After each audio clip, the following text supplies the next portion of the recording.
Hi there. This is Erix Antoine, and I'd like to welcome you to a special episode of The Simpsons Countdown, the podcast where we go back to the beginning and watch all of The Simpsons, tracing the creative evolution of the series and trying to pinpoint when exactly it began its inevitable decline. Was there a jump the shark moment? Was it a series of episodes? And even now, 30 years since its groundbreaking debut, when critical and fan consensus appears to be generally negative, is it really that bad? Are there still good episodes, diamonds in the rough? I guess sooner or later, we'll find out.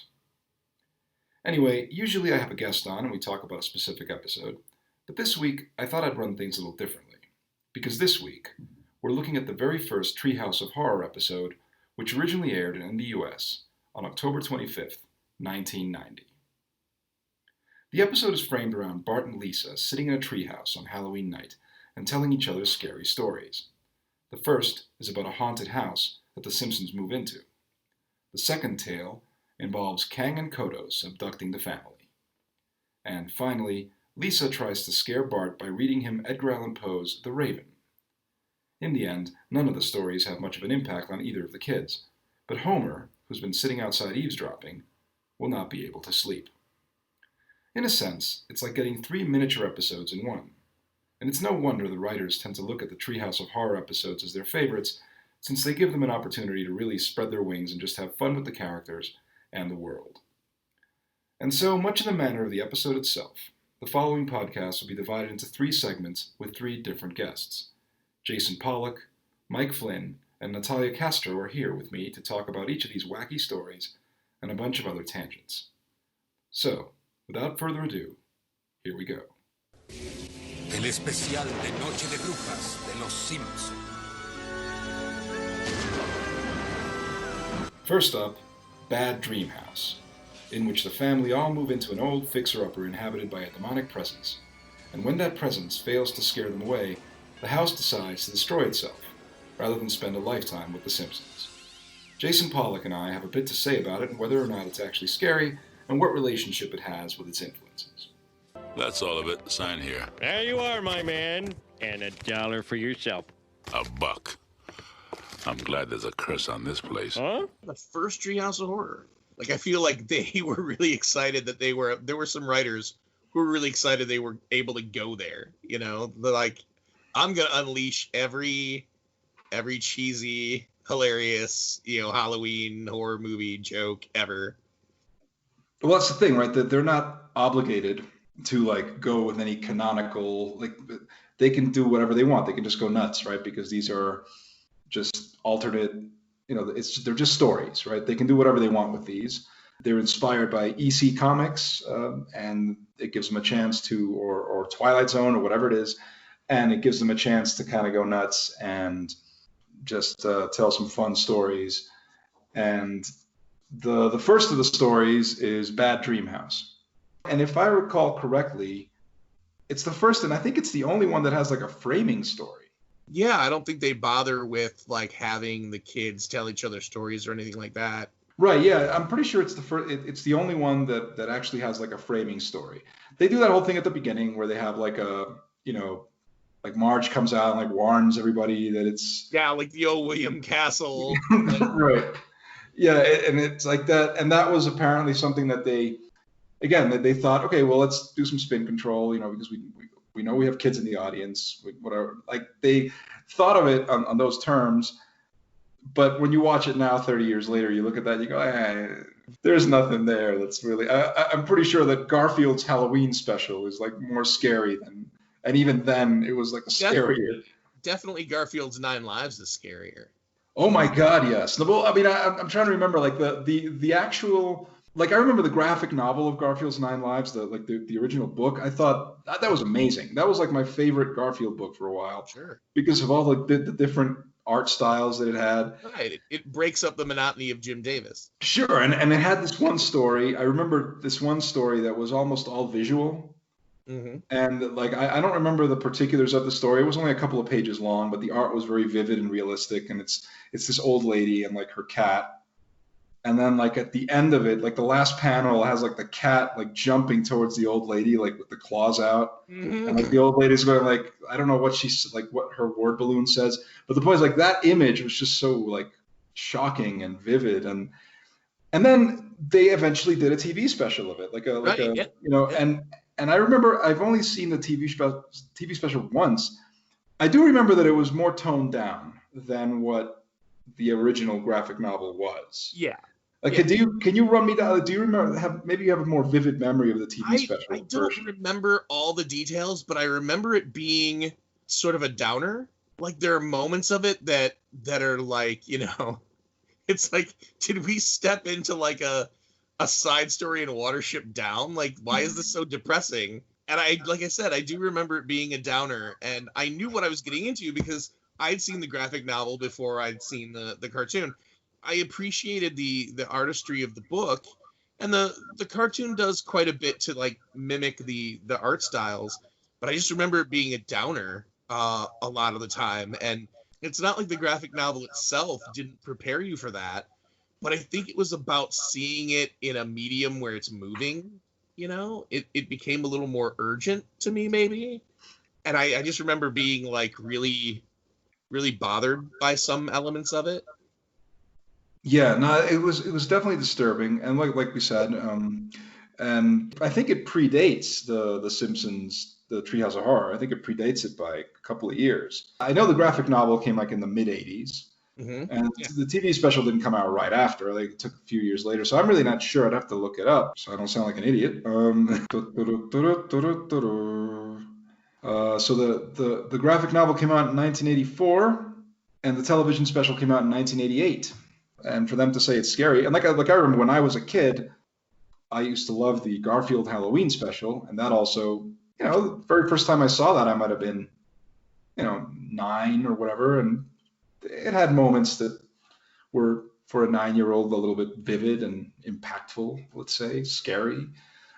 But I don't know that The Simpsons has that. I suppose for very little kids.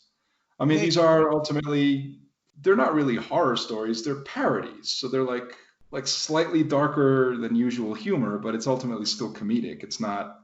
There's the thing in the Garfield special where he's like a lab animal. It's like Garfield meets heavy metal, and I don't think the Simpsons ever really gets that gross. Like, I'm trying to think of the other Treehouses of Horror. Like, you always have like tongue in cheek, and the canvas gets bigger because you have more characters and you can add their quirks to it. But this first one, the first episode is in some ways my favorite. The first episode, I mean, Bart's first story, I guess, because it really is one of those things where you have to just, like every single horror movie trope happens in this thing. Like they conjure up every single ghost story, and there's shots that ape movies, and it's so it's fun from that perspective.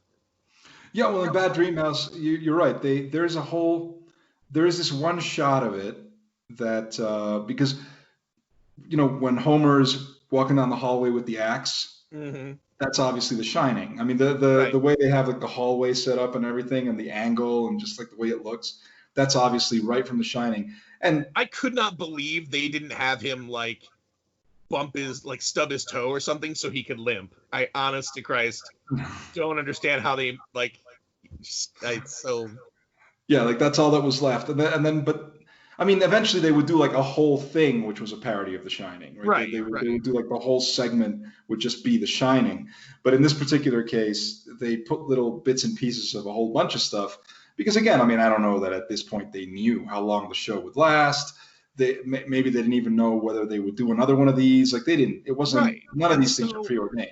So rather than thinking about like the shinning, and thinking about in terms of this episode, like kitchen sinking it makes it more fun. Whereas with the later take on that, it's so obviously like the reference is the joke. Whereas this kind of ends up being its own goofy little narrative, but also having like all of these. There's obviously poltergeist references. There are obviously references to The Haunting. Of course, it takes time to make sure that it poops on Indian people just a little bit with Mahatma Gandhi's tombstone in the basement because it's built on an Indian burial ground. That's a knowing joke. That's actually kind of funny, right? It's one of those things where I feel like at this point in the podcast, that's my hill to die on, I guess. Like listening to them back, I'm like, wow, you sort of picked that out as your like celebrated cause. So, but it did make me laugh. So it's an acceptable piece of humor for me this time. I noticed that tombstone that said Mahatma Gandhi in the burial ground. That's why would he be buried in? Because he's Indian. Like why would any of them be there? Like there's tombstone humor in that show, like right off the bat. Like the opening, it's like Elvis. Like right. Elvis tombstone, like Walt Disney. So yeah, you're right. It's probably a little bit more subtle. Like it's not like they take a specific movie or whatever. They just sort of take a traditional haunted house kind of story and they stick in little gags that are references to everything. So like you said, they've got, got Poltergeist in there. You've got The Haunting. You've got the Amityville Horror. Mm-hmm. And you've got, and this is one that people don't talk about too much, and they might have their reasons, but it's one that I recently revisited and found it to be quite effective. Like seeing it again years later, like, with the lights off and late at night. The Entity is a freaky movie, and that's the one with the because they do all this thing where the house talks, right? Yeah. Now I'm not saying that in The Entity the house doesn't talk until the very end. It's obviously not the house; it's the evil rapist ghost. Yeah. Talks and has that infamous line that closes the film, which is quite a line for the ghost to say. I'm trying to remember which is the classic movie that has the talking house. God, I don't know. Do any of them have it? I mean, I don't remember that. Well, because Eddie Murphy has his whole bit in Delirious where he talks about the way that black people would react in a haunted house. I would have been in the house and said, "Oh, baby, this is beautiful. We got a chandelier hanging up here, kids outside playing. It's a beautiful neighborhood. We ain't got nothing to wear. I really love them. This is really nice. Get out. Too bad we can't stay, baby." And and in this episode, Marge behaves the way that Eddie Murphy would say. No, that doesn't. Children, get dressed. We're leaving. Oh, come on, Marge. You said you'd sleep on it. I don't care what I said. But the point is that I don't remember. Maybe it's one that I have not seen. So where the house never talks, but for some reason it's considered a trope. When I saw the episode, I'm going like, right, yeah, the haunted house, and it's talking to them, and you hear the demonic spirit, and Harry Shearer makes the house really like, it makes him really surly, like. Hey man, we own you. Let's see some blood. I don't have to entertain you. Come on, man, do it. Do the blood thing. Come on, do it. Leave me alone. Really quick, if we can go back, I think it is Amityville. The house talks to them? The Amityville house says "get out" to the priest. Oh, you're right.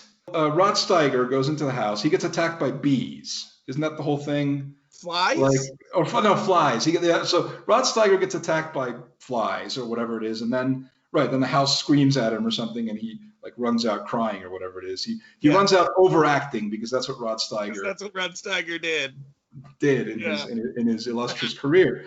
But he's one of the great overactors. Like I always enjoyed watching Rod Steiger because I knew that it would be spectacle in its purest form, just theatrics. Who do you think you're talking to? Jesus Christ! Who the fuck do you think you're talking to? You think I'm your wife? You wanna fuck me? So I'll always appreciate him for that. But you're right. In the Amityville Horror, at the very least in that moment, it does scream at the priest and tell him to get out. And that's supposedly true. It's a true story. It's true. It happened. Yes, it's a true story. I have no belief whatsoever in the supernatural. And I do not buy that we've ever been visited by aliens. So when I see people watching that History Channel shit that frames that as like, well, that's what it must have been. It's aliens or ghosts. I'm like, go get fucked. I hate that shit. It's like, oh, white people couldn't figure out how to do or build this. It must have been brown people influenced by otherworldly forces. Or maybe they were just smart about shit, and maybe they had endless amounts of slaves. It wasn't supernatural forces. The predators didn't come and tell them to build a pyramid. They're not hunting us. We're in the middle of a war. I will say this. I sort of enjoyed... Like, I'm not somebody who hates Prometheus. I know a lot of people hate that movie. I don't. I find things to enjoy. I think it's a very classy B movie. I enjoy it. However, I'm going to say this. I prefer the origin story in the Alien versus Predator movies. I think that's kind of cool. I think the idea of like the Predators building this pyramid that they can use as like a training ground, and they engineer these. Isn't that what it is? I mean, like yes, I love it. I love that they basically like.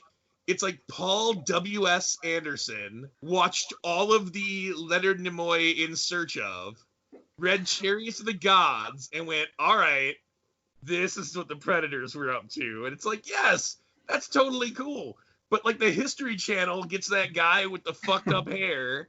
Yes. Go like, well, you see, and it's like, you cannot recycle Chariots of the Gods for now, because that was a time when everybody was stoned, like even more than now. And they just all bought that shit. When they land and the hatch opens, perhaps we will be looking at ourselves in the mirror. That's not reality. It's fun, and it's cool that they can be used in movies and TV, but it's not reality. And I hate you pitching it to me as reality. Just like I hate that people pitch the Amityville Horror as truth. It's like, no, that's not what happened. What happened is a contractor kind of figured out that he hated the woman he was married to, and she figured out that she hated the guy she was married to, and they were both in over their heads on a really expensive fixer-upper opportunity, and they decided to get the fuck out and cash the fuck in, and that's what they did. That is the reality of that story. But I do think that the backstory of the Amityville, I think there's some truth to the backstory. Oh, the murders that happened in the house. Yeah, that is true. Yes, this is true. But strangely, the disembodied head of the lead singer of Alabama was not floating around in a room in the basement. That didn't happen. That wasn't real. As much as we'd all like it to be.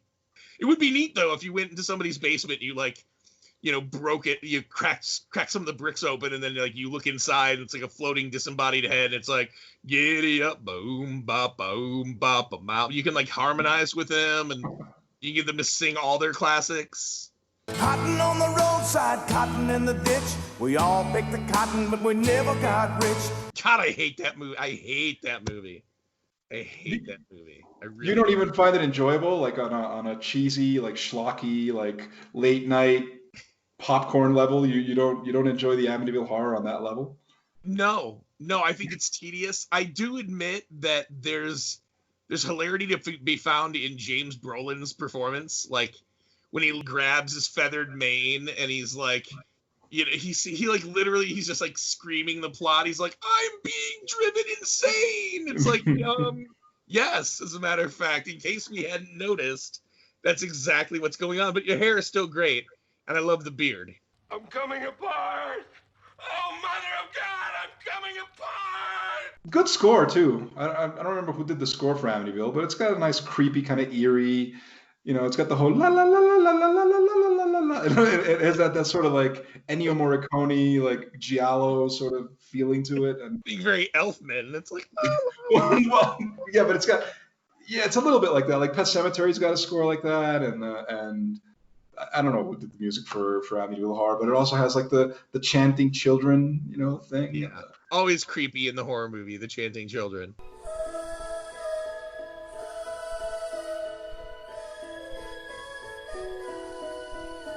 I don't believe it, obviously. I don't think that it's true, but I do have fond memories of watching that film as a kid and getting freaked out by it. Now it's just, I mean, it's funny, I guess. And although it's true that the murders took place, the DeFeo murders took place, it's not because so-and-so was possessed by the devil or anything like that, and which is what we see in when Burt Young is like, it's in the second one, right? Amityville 2, the beginning or something, and then... The night of February 5th, 1976, George and Kathleen Lutz and their 3 children fled their home in Amityville, New York, and never returned. But before them, another family lived in this house.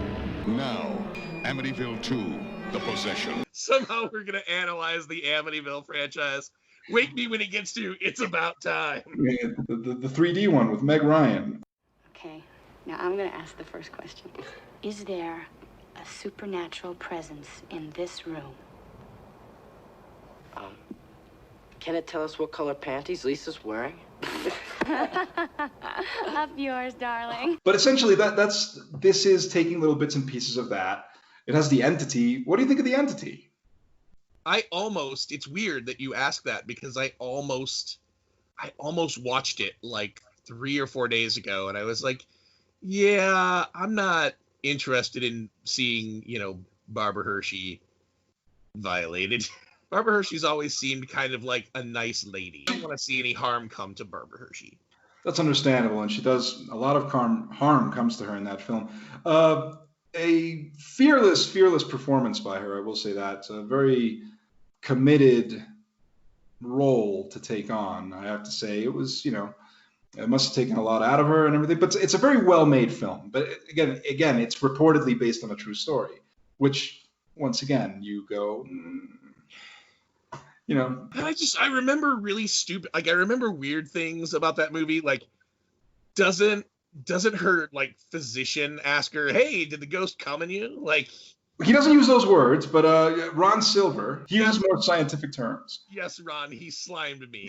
It's just he gets very specific, and he doesn't believe her throughout the entire movie. Why ask these detailed questions? It is really weird that I remembered that as the doctor being sort of inelegant because it was Ron Silver. I really did feel like there was no other way he would have done it.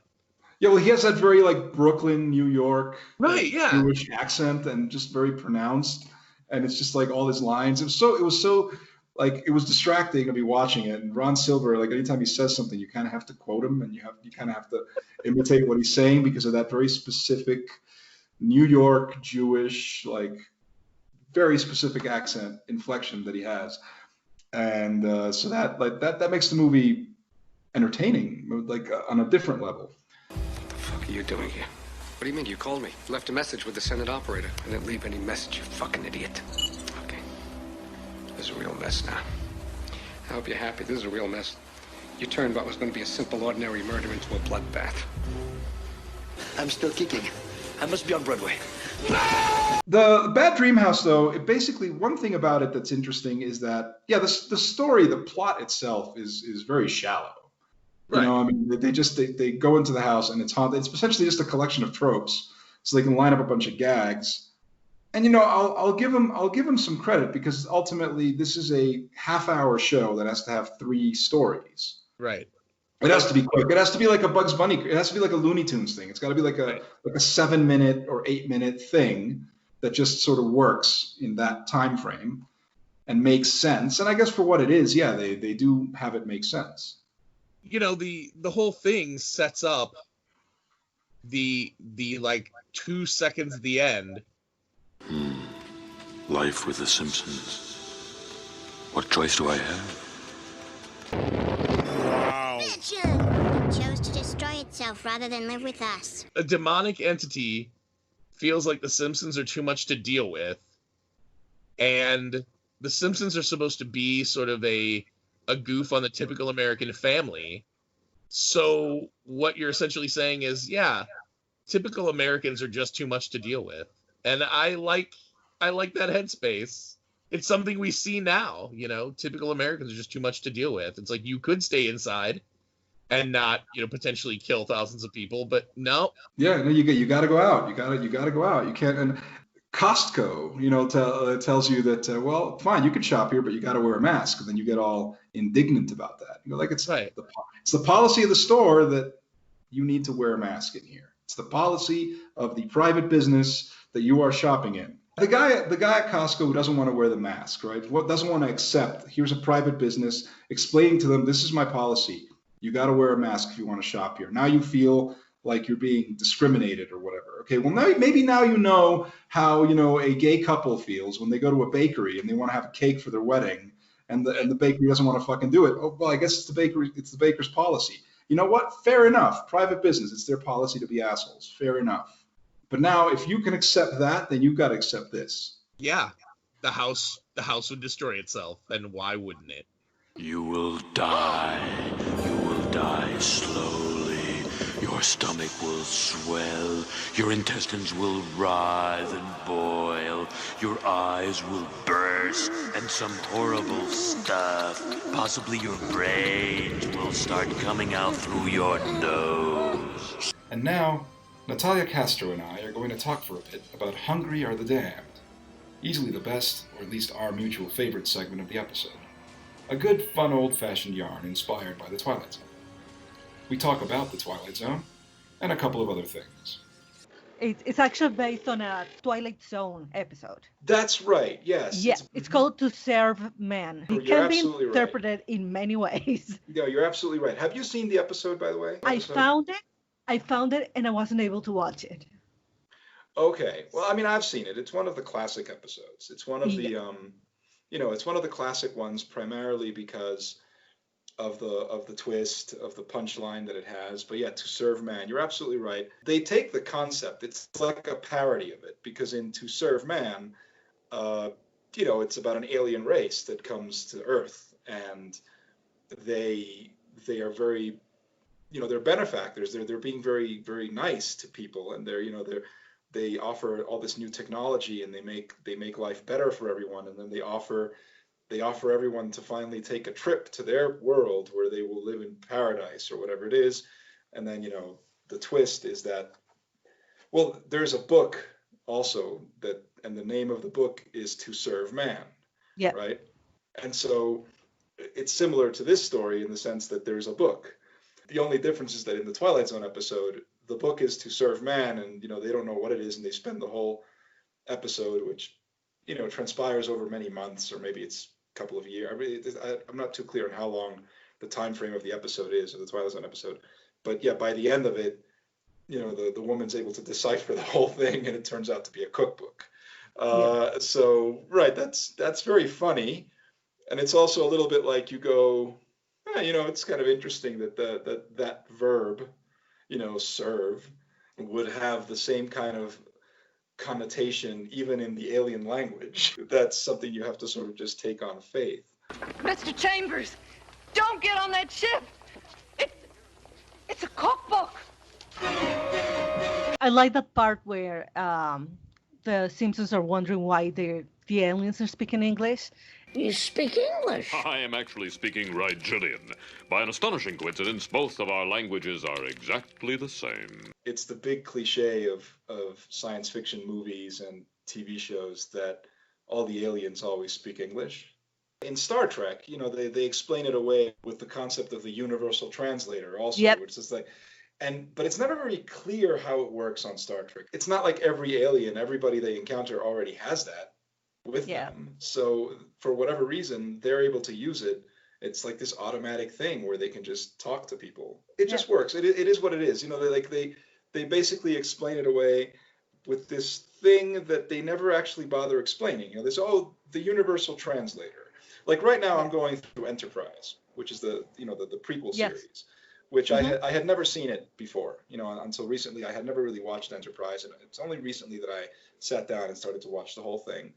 And I won't spend too much time talking about this because whatever. But what I will say is that one thing they do in the first episodes early on is they make a point, like they have one of the characters who's on the crew. Her name is Hoshi, and she is like the linguist, and she's supposed to like decipher all the different alien languages, and she's helping them develop the technology of the universal translator. Enterprise is when in the chronology of the whole thing? Well, Enterprise, according to the continuity, it takes place about 100 years before the original series. So like 100 years before Kirk and Spock and all of that. Yeah, that's the one I didn't watch.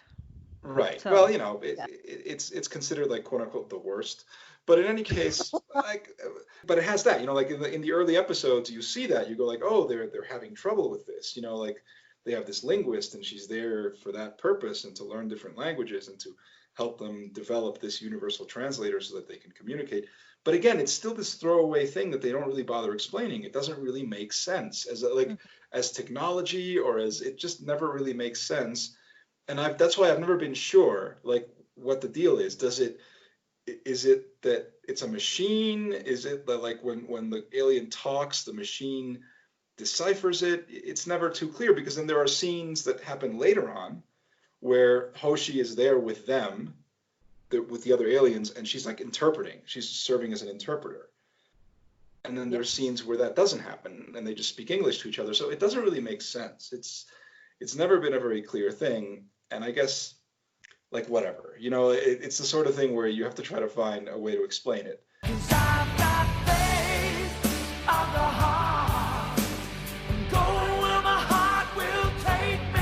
How did you feel about the CBS show? The new one, Picard? No, I haven't seen Picard. Oh my God, I have to catch up. No, the one before. Oh, Discovery. Well, Discovery, I haven't watched it yet. Yeah, I haven't watched it yet. So I'm on the last season of Enterprise right now. So I'll finish watching that in the next couple of weeks, and then I'll immediately watch Discovery for the first time. We'll see. I mean, was it good? I love Discovery. I loved it. I know a lot of people hated it. I don't know why, but I thought it was beautiful. The aliens were really, I don't know, they were different, but sort of familiar at the same time. I can't tell you.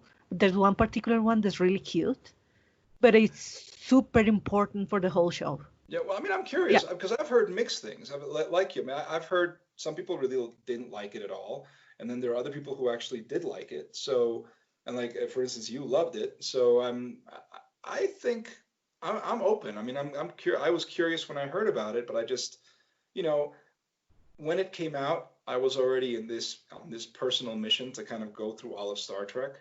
Yep. But I was doing it chronologically. So I told myself, yeah, I'll get to that when I get to that. Let me I just want to go through the whole thing now. So now, now it's almost time for me to get to Discovery. That's cool. And Discovery is almost like hardcore sci-fi. It's probably more sci-fi than the Next Generation. I may get some hate comments for that, but it's just it combines a lot of really high concept sci-fi into one show, and I think it's really well done. I can believe the hard sci-fi aspect of it because, well, Picard is a bit like that. I won't spoil it. You haven't seen it yet, but Picard, basically, although it's like a sequel, Picard has this sort of, it's harder edged and more modernized, and one thing that they do, so when you talk about Discovery, you made me think of, there's a video game called Mass Effect. Mm-hmm. I don't know if you've played it or heard Never of it. Never played it. Maybe. Okay, have you heard of it? Yeah. Right. So Mass Effect's like a sci-fi trilogy in a video game, and it's great. It's great, and it's already quite old. I mean, I think the first part came out in 2006 or something, and whatever. But the point is that the whole trilogy tells this epic sci-fi story, and the way the game works is you have this character, you create the character at the beginning, and you can make the character male or female, and you take that character, and that character is like the captain of a ship, much like Star Trek. And what you do is you travel around the galaxy going on an adventure, much like in Star Trek, and you have a crew, and there's relationships, and what you do in the first game will affect the story of the second game, which will then affect the story of the third game, and so on. It's actually pretty cool, but it has a basic storyline, and the basic storyline of Mass Effect was pretty much completely ripped off by Picard. Oh. It is basically the same storyline of the game. It's the same thing, and they even write down there's some parts where they're, some of the imagery that they used in the Picard show, I was like, this is like a cutscene from Mass Effect, right down to the shots, right down to the way they use the shots. because it involves this like beacon, like a vision that a person gets, like a prophetic vision, and that's exactly like Mass Effect, like where the character gets this prophetic vision. And I was pretty astounded. And so it was funny to me because when I played Mass Effect way back then, my initial thought was, yeah, this is like Star Trek. This is like a dark, like a hard sci-fi version of Star Trek. It's like an R-rated Star Trek. I think I'm gonna love that. Yeah, no, I think you would. If you haven't played it and you have an opportunity to get it, I think you would really like it. Like I think you would enjoy it because it's an RPG and you can like customize your character, and it's really, really exciting and like really well written and interesting, and I think you'd love it. Does it have a clear end? Oh yeah, absolutely. Like the trilogy, the original trilogy definitely has an end. Okay, good. Some fans were disappointed. I was not one of them. I liked the ending. I liked the third game a lot, and I think you will too. I think that you're coming to it cold, so you'll have a different experience with it, and I think you'll enjoy it. And to kind of finalize that, yeah, when I saw that, I was like, so this is an R-rated Star Trek, but as a video game, and I loved it for that reason. And then you watch Picard.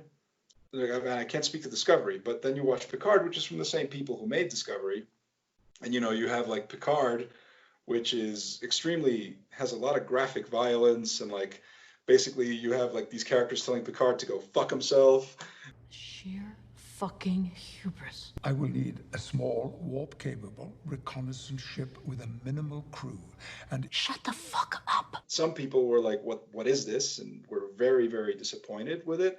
I was somewhat disappointed with Picard as the story, but the R-rated part of it didn't bother me. But the part that maybe bothered me was elements of the story which I found irritating. That's probably what people criticize as well about Discovery. Is that it seems like a show that doesn't exactly belong. Like I've heard, for instance, that the Klingons are in Discovery, right? But they look totally different.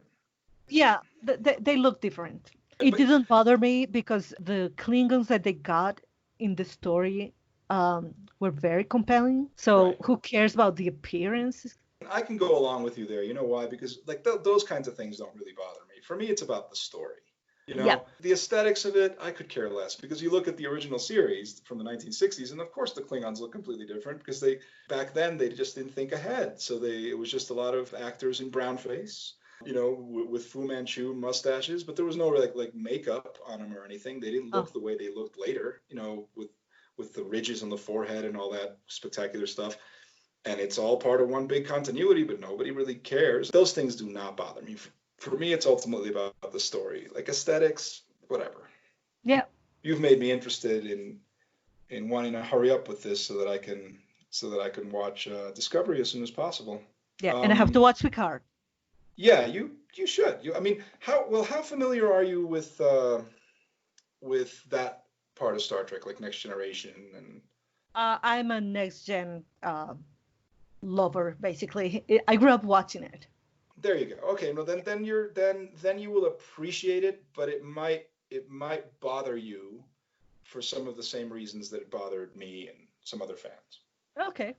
But for you it'll be exciting to see him again. Like if you actually grew up with that and like that's the Star Trek that then at first you're going to be very excited because there's a lot of stuff in there that you're going to like.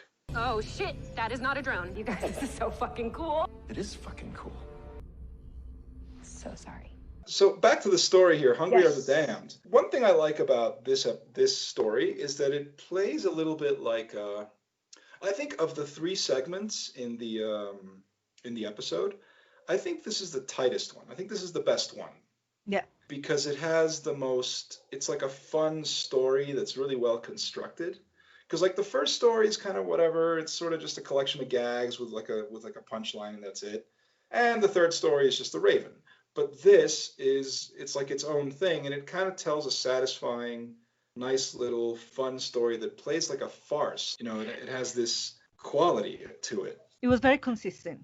It is kind of funny how like the moral of the story, or like at the end of it, is that Lisa's cautiousness is a problem. You know what I mean? Like it's a little bit weird because like it's it takes the thing from Twilight Zone and turns it on its head, because it's the same concept of Lisa discovering the book and thinking it's a cookbook, but then it turns out that it's not. And the gag when they're blowing on the book, and every time they blow, the title changes. Yeah, that's a funny gag, and that's like the whole farcical part of it. It turns the gag on its head, where it goes like, well, it's a cookbook, yes, but it is a cookbook literally to cook for humans, right? It's a cookbook to make human food, right? And they really do want to serve man. But of course, it is funny how, like, before she discovers that, like, the way the aliens are behaving is so, like, if it's true that they're not gonna eat them, then it is funny how, like, the way they're treating them.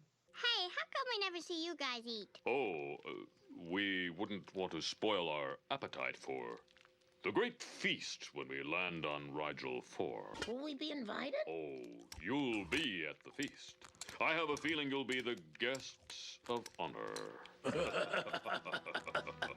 The way they're acting, of course it's done for humor and it's funny, but it's just funny, like, okay, so if they're not going to eat them, then why are they acting so weird? I guess he was being literal in that scene. Like, they were going to be at the feast and they were going to be the guests of honor, and he's just, it sounds like he's being sarcastic, but he's not. You know, it's very strange. That just made me think about Guardians of the Galaxy, how everyone is literal in space. Yeah, maybe they're just being literal, and they're laughing because they're happy. You know, like not because they're being sarcastic or because. Yes. There were monsters on that ship, and truly we were them. Lisa, see what we mean when we say you're too smart for your own good? In the previous story, that's kind of the moral also, the house that destroys itself. Yeah. The house would rather destroy itself than live with them. Yeah. And these aliens ultimately find Lisa so distasteful that they decide, you know, we're not going to help these humans. Fuck them. And so, again, they are rejected by the aliens. It follows the same theme of rejection. You know, like, it has this sort of thing where the Simpsons they just don't fit in. That's the tragedy of this family. Come, Earthlings, eat. Grow large with food. And there's the scene, right, they're eating, and then they're actually weighing them. That's taken from the Twilight Zone episode also, because in the Twilight Zone episode, it's very funny, because even before it's been revealed that it's a cookbook, like when everybody's getting on the ship, before they get on the ship, they step on scales. And so the aliens, all of whom are played by Richard Kiel, the actor Richard Kiel who played Jaws in the James Bond movies, they're all played by the same actor. They all look exactly the same. And so, like, he's standing next to the scale, and then every time a person, like, stands on the scale and, like, weighs themselves, and he, like, smiles at them, and then they get on the ship. But it's like it is funny, like, that's also taken straight from there. The idea of the people stepping on scales and the aliens being very happy. I have to watch that episode. Yeah, you know, you should watch it. I think you would enjoy it, and especially if you make the connection to this episode now. When you make the connection, you'll see it, and you'll see that it's a fun episode. Yeah, that's always fun. When we arrive, there will be plenty of time to chew the fat. That whole cliche about evil aliens. I don't remember that many movies, I guess, about aliens where they're in Earth and the aliens are evil. Usually the really evil aliens are like on another planet, and humans are going to the planet to explore. We have a couple of alien invasion movies, you know, War of the Worlds or Independence Day or whatever it is. But yeah, I guess I hadn't realized that usually when there's a story of, like, a visitor that comes, usually the visitor is benign. You know, whether it's Close Encounters or E.T. or John Carpenter's Starman or The Day the Earth Stood Still. Yes, the aliens' intentions are good. And in the case of The Abyss, which is basically a take on The Day the Earth Stood Still, the director's cut is basically almost a ripoff of The Day the Earth Stood Still. Was there a War of the Worlds movie before the Tom Cruise one? Yes, there was. But like in the 50s? Yeah. The George Powell, the 1950s, did that's like the classic one. Then there was a TV show, like in the 80s. I don't know if you ever. Did you ever watch the television show, The War of the Worlds? Not the TV show. No. Okay, right. Which was essentially, I mean, it was a series, you know, that I think lasted for a couple of seasons that took that premise of aliens invading, but you know, actually being in the planet and taking over, and there's like a resistance It's kind of like V. One by one, hundreds of alien creatures come alive, each to attack and inhabit its own human host. A U.S. Army installation has been compromised. An elite counterforce has been handpicked. Their assignment, fight back. I'm a respected astrophysicist. I'm not some kook spouting UFO stories. Starring Jared Martin as Dr. Harrison Blackwood, Linda Mason Green as microbiologist Susan McCullough, Philip Aiken as computer expert Norton Drake, and Richard Chavez as Lieutenant Colonel Paul Ironhorse. The aliens are back for a new War of the Worlds. Okay, so the first alien movie I remember where the aliens were truly evil was Fire in the Sky. What I remember about that movie, because like I didn't know much about it, and I went to see it, and I don't think I'd seen any trailers or anything. I didn't really know what to expect. But what's really interesting about that movie is that it's basically like a dramatic story, you know, of like Robert Patrick and his brother D.B. Sweeney, and then that whole ending, like the last 15 minutes of that movie, I remember that's horrifying.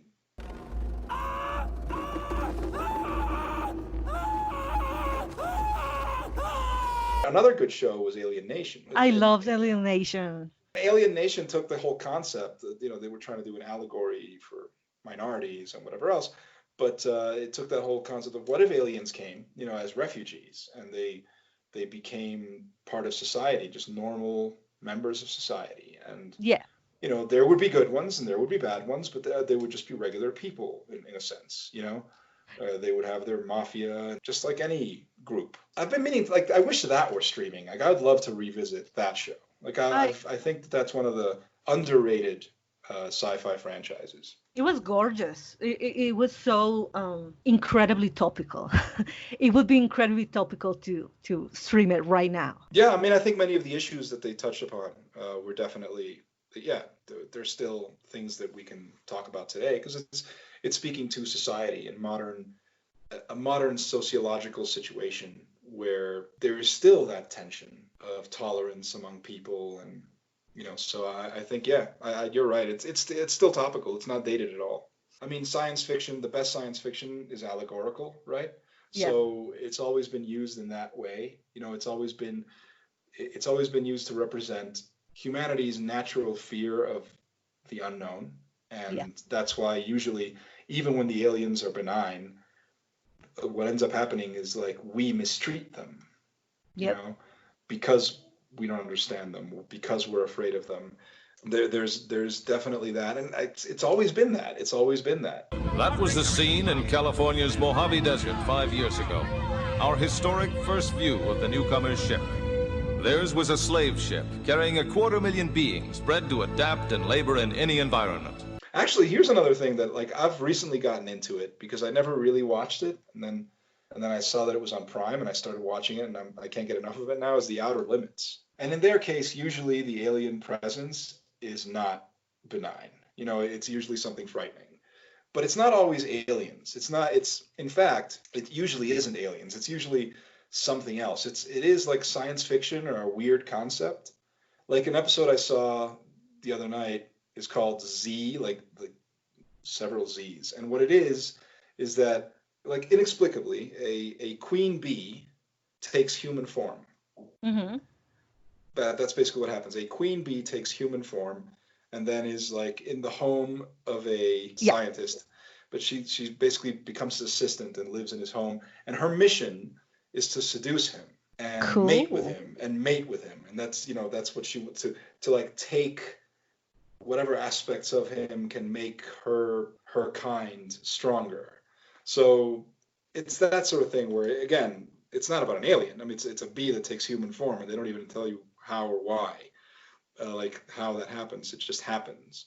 That's another one that I would recommend you check out, like Outer Limits. I grew up watching it as well. I grew up watching The Outer Limits, The Twilight Zone, and Amazing Stories. Yeah.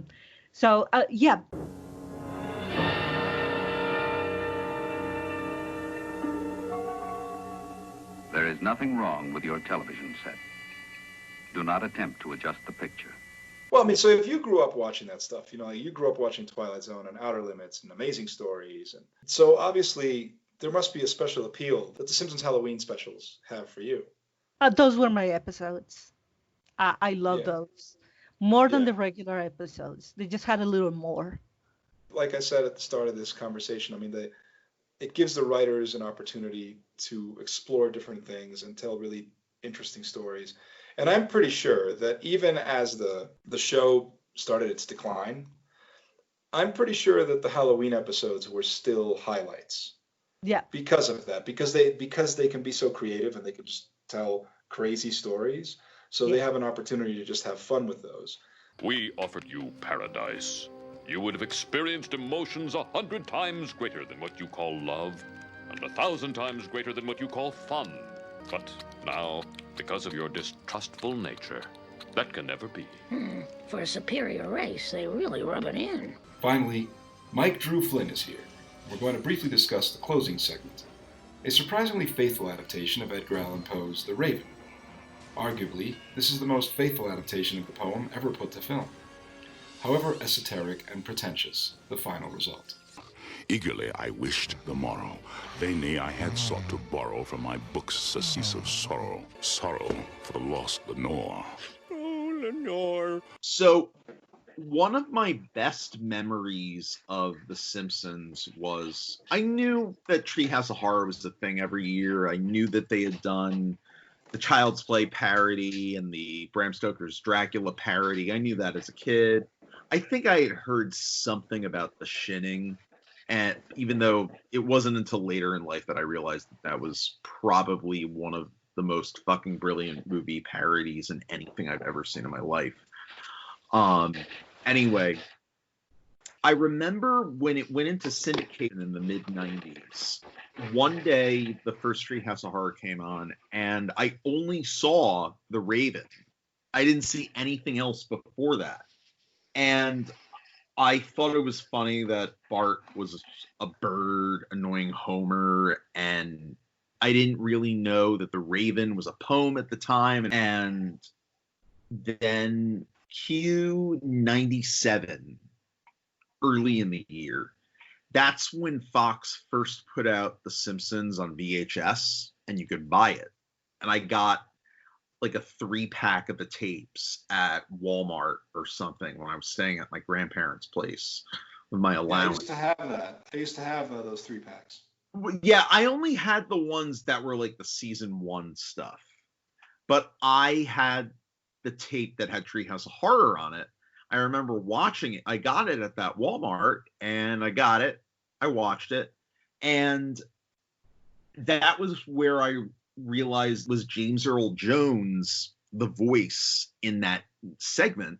They got James Earl Jones to do that because they thought it would be really cool to have him narrate the Raven.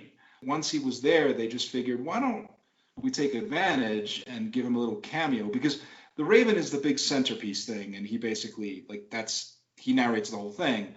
But in the other stories, it's a cameo. You know, like in the one in the house, he plays the moving guy or whatever. And right. And then the second story, he's one of the aliens. He's the alien chef. It's a slightly bigger part, but still, right. I think he's only got like 1 or 2 lines. It was since it was accidental. In the future, they could have done that. They could have been, we'll always have one big actor and one big star guest, and we'll always give them little cameos in all the stories, but they'll have their main role in only one of them. Tell me what thy lordly name is on the nice plutonian shore. Quoth the Raven. Eat my shorts. The specificity of this, of like having one of the stories be like something real, like in this case, it's the Raven. And it's kind of a ballsy thing to do because it's esoteric and it's not really very funny. You know, it's not. There's nothing funny about the Raven. They don't do a parody of it. They just they play it straight. They read the poem. It's played completely straight. And I love that it's a period piece. I love that it's completely different from the other segments. I don't like the first segment with the haunted house. And I think part of it has to do with the fact that the Amityville Horror is one of the most boring movies ever made, period. 28 days after the Lutz family moved into their dream house, they were running for their lives. What happened to them is an experience in terror you will never forget, and you will believe. The thing about this is that, as I'm saying, Well, interestingly enough, like it's more faithful. It's a more faithful adaptation than like the Roger Corman movie with Vincent Price. Like it's an actual. It's the poem. They summarize it. It's not the full poem, but it's it's the most important element of it. It's a summary of the poem, but it's just the poem. It's played straight, and the only thing that is not is obviously it has this climactic action sequence. Right. Why, you little... Come back here, you little raven! And, and that's where they allow themselves the opportunity to be, quote unquote, funny. Any and all the humor in The Raven ultimately becomes visual humor because the thing itself is not funny. So they need to, in order to make it funny, what's funny is that it's Homer and him reciting some of the lines from the poem, Dan Castellaneta commits to it and it's just Homer saying these lines, and it just sounds funny coming out of that voice. Surely that is something at my window lattice. Let me see then what thereat is and this mystery explore. Reportedly, Matt Groening was afraid that it would be seen as pretentious. He was afraid of doing that because he thought that they would label them as pretentious. But I think that it's pretentious but well-intentioned. I think it's one of the most unique segments of the show that I've ever seen.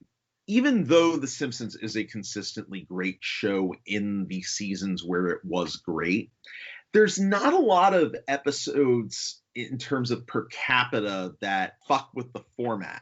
Well, I mean, there's quite a few of like they did the one, was it 22 short films about Springfield, and that's a stunning episode. Like, I wish that there were more episodes like that. Yeah, I mean, they do it on occasion. They don't do it as much, but they do it on occasion.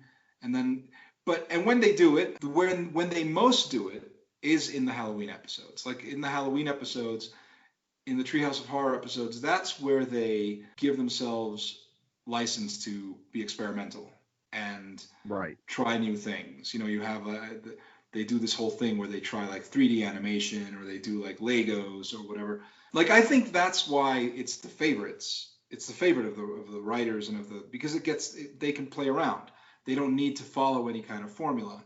So this first episode is an example of them doing that, because they said, okay, so we're going to they formatted it kind of like an EC comic book. So, like Tales from the Crypt or whatever. So you've got 3 stories, and, each one is introduced.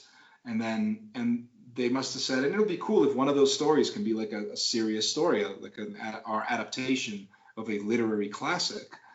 And then I don't know that they understood at that moment, or they knew for sure that they were going to be doing one every year. Maybe they didn't know at that point. They just like they had done a Christmas special, they figured, okay, let's do a Halloween special. And I don't think they knew that it would become a tradition. But then I guess they figured, well, why not? Why not just keep on making them? It's interesting how not everything carried over, because I'm pretty sure that even if it was a tradition, when they sat down to do like the second Treehouse of Horror, it must have come up in the writer's room. It must have been like, well, the first time around we did The Raven. So how about if this time we do, whatever, turn up the screw, like I don't know, like let's do let's do another thing. And somebody must have been like, nah, because I'm pretty sure they said they must have looked at it when it was done, because it was well reviewed at the time. It was critically acclaimed. Well, I think they course corrected themselves and sort of perfected the art of it when they started doing their own original ideas and being heavily influenced by classic short stories and works of fiction, like the butterfly toaster one. That's basically a Sound of Thunder. Right. Or they actually did the Monkey's Paw. Exactly. Like they decided, okay, we're going to do little Simpsons adaptations of stories and movies, and we'll do them our way. But that's what we'll do. We won't take an actual poem or whatever and just like animate it, because they're pretty honest about it. That's the interesting thing about the Raven. One thing that's interesting to me about it is that in the episode itself, Bart keeps making little jokes like that. Again, that's another way that they make fun of it, right? That's another way to do a parody, where like Bart, he's clearly not enjoying the poem. Like, he's not getting it. He doesn't think it's cool. He doesn't think it's scary. He doesn't, and that's part of the episode. And by the time they get to the end of it, Bart is that sucked. That wasn't scary at all. Yeah, and he talks about how have you watched Friday the 13th Part 1 lately? And I love that line because the first Friday the 13th fucking sucks. Friday the 13th. You may only see it once, but that will be enough. I do think that the series improved, so I agree with you. I don't think it becomes a franchise that I really love until the second movie. I don't have problems with any of the sequels. Even Jason Takes Manhattan has stuff that I like. Yeah, well, you know me. I'm a fan of the series. I think that Freddy's a cooler character, but I think Jason has the better lineup of movies to offer. Well, it's interesting you should mention that. Like this is going to be a long time ago now, but I actually, almost a decade ago at this point, I went through both series. You know, I went through Friday the 13th, then I went through Nightmare on Elm Street, and what I came to understand, what was interesting for sheer entertainment value, like if you're looking for kills, and I think whenever we sit down and watch like a slasher movie, the prototype that we have in our heads is Friday the 13th. Like that's kind of ingrained in us. Like when we think slasher movie, we think Friday the 13th. That's the standard that we measure it with. Right. But I think when people think of the stereotypical slasher, the image that I think that most people come to mind with is Jason. But in a lot of these stereotypical, like, Jason knockoff lookalikes, number one, they don't wear the right mask, which, I mean, that's copyrighted, but still. And number two, he never uses a chainsaw, which happens in a lot of shit. I don't know if Splatterhouse gives you the ability to use a chainsaw. The video game, you mean? Yeah. Video game? I think one of the weapons is a chainsaw. I think you can get, I don't know if in the first one, but I'm pretty sure that eventually that comes into play. Splatterhouse, in which Jason is the hero.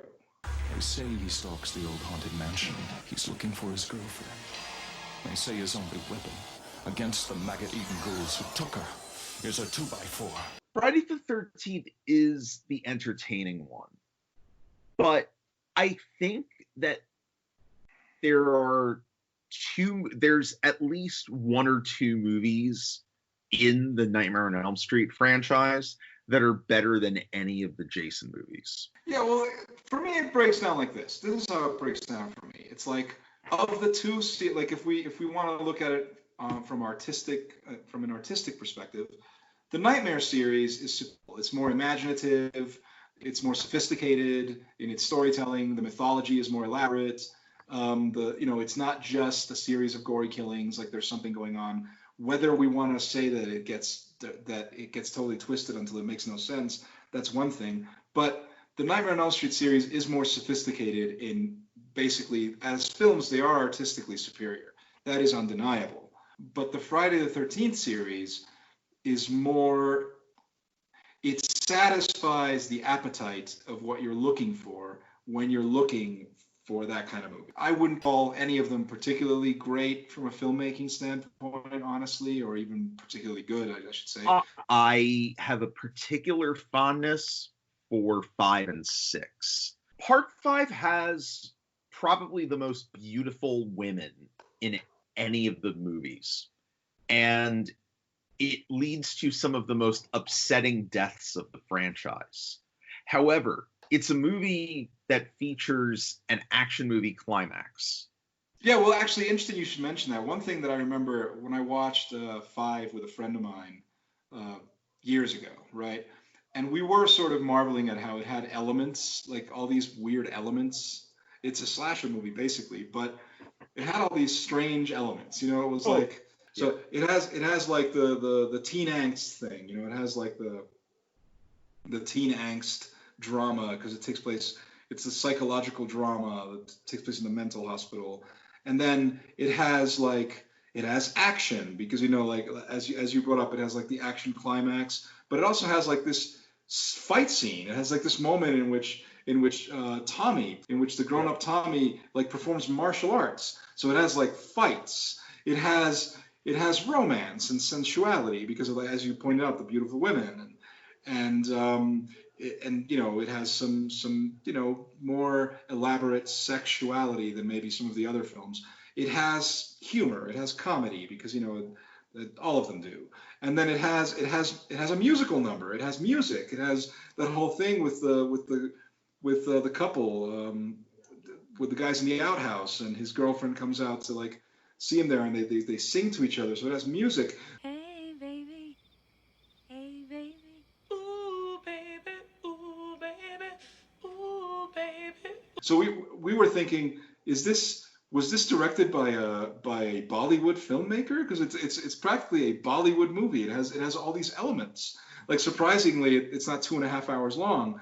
As we were watching it, we were going like, if the director turns out to be something like Amrish Patel, we're gonna just start laughing because it would be so appropriate that a Bollywood slasher movie would have all these elements.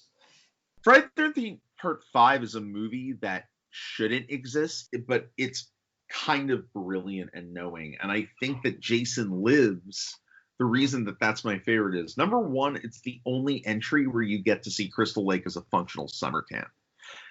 Number two, it has the highest body count.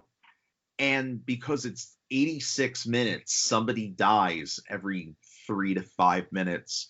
There's no sex in it, but that doesn't matter because I'm having way too much fun watching Jason go on a murder spree because Horshack from Welcome Back Kotter went and revived Jason. Yeah, it's a favorite by a lot of fans. I think because it's the one that sort of is the most tongue-in-cheek. It's winking at itself and it's winking at the audience, and it's accepting that it's not that these aren't supposed to be serious horror films and you're just supposed to have fun. If I have a problem with it, it's that, as you said, it has the highest body count. That's true, but with the exception of Horshack getting his heart ripped out, it's like it's not that gory. You know what I mean? Well, it was edited. That was one of the ones where the FDAA cracked down on them. I think the Bond gun barrel thing is one of the funniest fucking things I've ever seen in a horror movie, and I love that they were confident enough that late in the game to roll with that sequence. Yeah, I mean, it's just that up front, I think what happened there was obviously the fifth one had come out and it had not done very good business. So then with the sixth one, they wanted to bring him back, but and they really wanted to make a big point of it. And at the same time, they tried their best to make it a very blockbuster type of thing. Almighty's back. He's the man behind the mask. And he's out. Well, one day we're going to have to do a podcast about Friday the 13th, but now let's go back to The Simpsons. So yeah, they are honest about the fact that modern audiences might not get it. And they build that in as a defense mechanism for the episode itself. You know, they have Bart criticizing the poem for not being scary, and that whole thing that you brought up about why we just went on this tangent about Friday the 13th. And so it's self-referential in a way where they go like, it's almost like they did it as a defense mechanism. You know, it's like they said, we're doing this thing where we're adapting the Edgar Allan Poe thing, and we're playing it straight. And a lot of audiences might be like, what the hell is this? So let's make sure that we're aware of that, and let's put that into the episode. And I mean, I guess it works as a defense mechanism.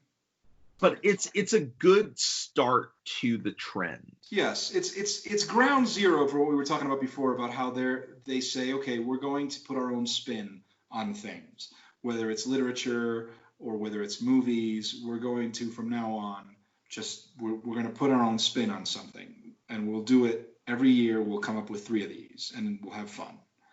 And the very first time they did it really was with The Raven, and you know, it's a good first try. You know what would have been scarier than nothing? What? Anything! So that's it for this special episode of The Simpsons Countdown. I want to thank my 3 guests, Jason, Mike, and Natalia, for their good company and great insight. It was fun to sit and chat with you guys for a bit, and I can promise you I'll be back very soon. And thank you, listeners, of course, for joining us this week. I hope it was enjoyable. And if you did enjoy it, go ahead and give us a like. Click that subscribe button on whatever platform you're enjoying this on, whether it's Anchor FM, Apple Podcasts, Spotify, or YouTube.